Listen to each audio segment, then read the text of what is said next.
Okay, so where I was when I got interrupted with the phone call, um, is that if depression is the thing that's is what is going on, um, then I would refer to the doctor to actually understand where everything is coming from or understand what is going on with your body.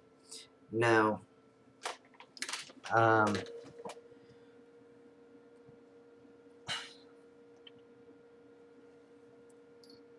here's the Ace of Cups, upright. Look at the Nine of Swords. I like the Nine of Swords. But the Nine of Swords is kind of like this kind of uh, confirms this is some sort of um, depression that's going on. I mean, again, please don't take my word for it. I mean, obviously, but um, I kind of feel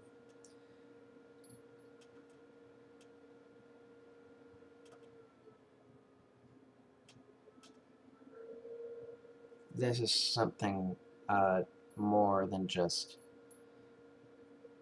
um, depression, let's say. I kind of feel like this is something that you've had sleepless nights. I don't care what it is. I mean, and in a matter of speaking, I do. I care, but at the same time, I don't care what it may be. I kind of feel like this could be like a relationship that ended. Um, it could be like some sort of night terrors or something like that. I mean, nightmares to be fair, but restless nights nonetheless. Um,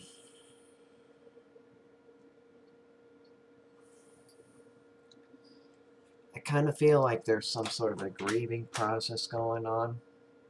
Not only that, I mean, death is about transformation and new beginnings. This is justice, upright.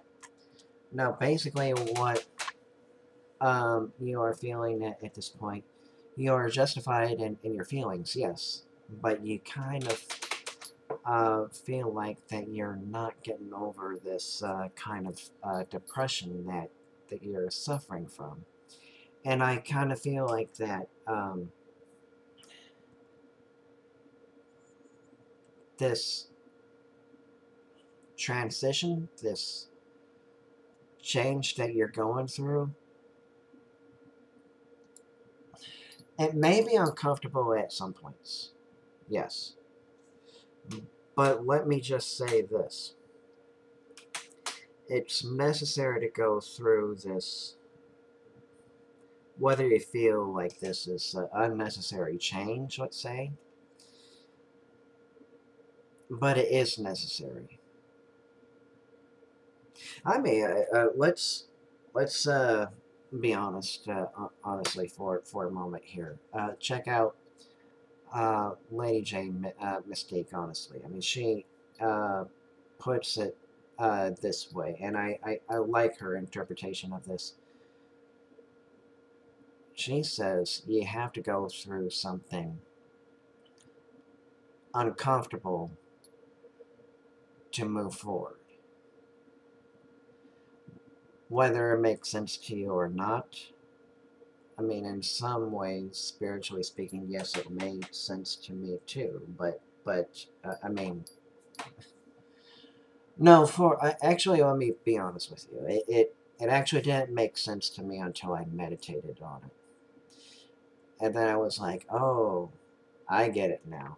It's kind of like it's kind of like chicken soup for your subconscious mind, and that's the way I look at it. It's like chicken soup for the soul idea. I mean I'm not promoting the book, but it's the same sort of idea. The only difference is that the Chicken Soup for the Soul is it's a collection of stories.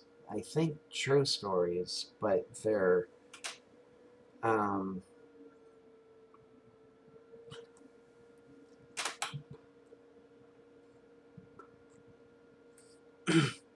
they're done in a way where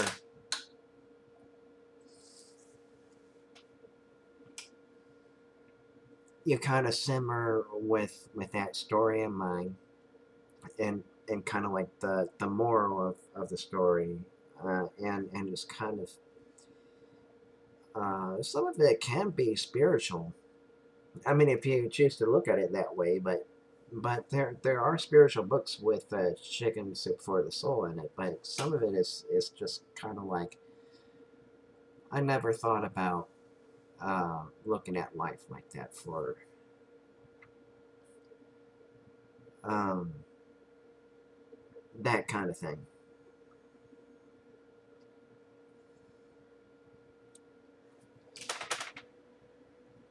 I'm about to end this reading, but I kind of feel like I need to draw two more for clarifications. But before I do that, let me show you the Page of Cups and the Wheel. Page of Cups and the Angel card. The Wheel, otherwise Wheel of Fortune. Both upright. Now what this tells me is that you went through all of the process of healing yourself. But look, you need to keep your emotions in check, because you're going to feel like um, you're alone, but at this point you're going to realize you're not alone anymore, because you're trusting the universe. And Seven of Pentacles and the Fool. You've already started on your journey. It's not been a very comfortable journey, but you're learning to grow through life of understanding what you need to do, not only grow spiritually, but in aware and the real world as well. So you're taking the knowledge of what you experience spiritually and just applying that in everyday reality as well, in everyday life. And that's what it truly means to be spiritually strong. Yes, I mean, when I talk about reality, I'm talking about you're using your logic side of you. There's nothing wrong with that. I mean, there really isn't anything wrong with using your logical side, but when it comes to spirituality, spirituality can teach you a lot of things that you haven't thought about, and just apply that through reality, and a lot of good things come to fruition, which seemingly seems like everything falls in your lap. It only feels that way because you're trusting the universe or whatever you worship or believe in, like Goddess Isis, God, or the Egyptian god Horus, the Egyptian god Osiris, whatever. But whatever you believe in, you're trusting this. Not only the intuitive side. Yes, you're doing that very well, but you you need to trust the universe as well. And I believe you're learning how to do just that. So that'll do for this reading. Have a good morning, good afternoon, good evening, and good night, wherever you may be watching this video at this very moment. Goodbye. Peace out. Till next time.